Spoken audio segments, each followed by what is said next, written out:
Malta għandha strateġija nazzjonali għall-lob diġitali. F'Kastilja l-Prim Ministru nieda din l-istrateġija li kienet imwiegħda fil-budget imħabbar għal din is-sena. U stmat li madwar id-dinja bħalissa hemm kważi 9 biljun persuna involuti fil-lob diġitali. U wara li Malta saret l-ewwel pajjiż fid-dinja b'leġiżlazzjoni dwar il-blockchain, pajjiżna ikun pionier fil-qasam tal-lob diġitali. Dan is-settur diġà qed jiġġenera mijiet ta' miljuni ta' dollari f'diversi pajjiżi u permezz ta' din l-istrateġija Malta tħares biex l-ekonomija tagħha tkompli tiddiversifika minn settur ieħor innovattiv. Fit-tnedija tal-istrateġija l-Prim Ministru Dr. Joseph Muscat qal li dan is-settur għandu potenzjal kbir, qal li dak li qed tagħmel Malta huwa importanti mhux biss għax pajjiżna se jkun ċentru importanti fil-Mediterran għall-gaming, iżda dak li qed isir huwa konformi mar-regoli Ewropej.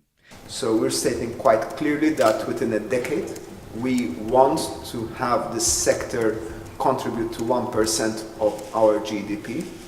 Silvio put it at around 230 million. I would say that within a decade that would be substantially more than that, obviously, but that's today's equivalent. He was right in quoting that figure.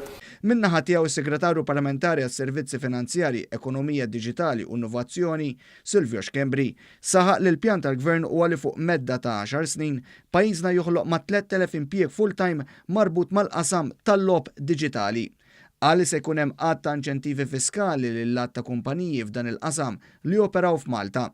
Semma pilastru importanti f'din l-istrateġija biex iż-żgħażagħ Maltin u Għawċin jaħtfu l-opportunità mill-ħolqien ta' dawn l-impjiegi ta' kwalità.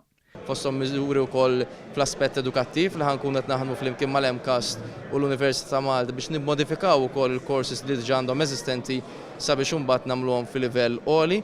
Fuq wiċċ gamers Maltin deret espressjoni ta' sodisfazzjon li issa hemm xi ħadd qed jaraf il-potenzjal tagħhom. Però issa qed nużaw il-potenzjal li aħna din f'nofs il-Mediterran. Allura ħafna u ħafna iktar players fl-Ewropa ħajkunu jafu aħna l-gamers Maltin x'insarfu.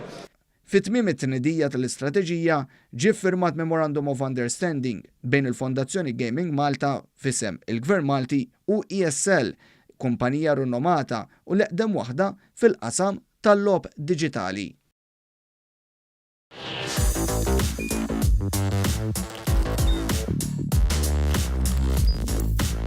Idħol fuq one.com.mt u hemmhekk tista' tara l-programmi kollha li jxandru fuq One permezz ta' One Play.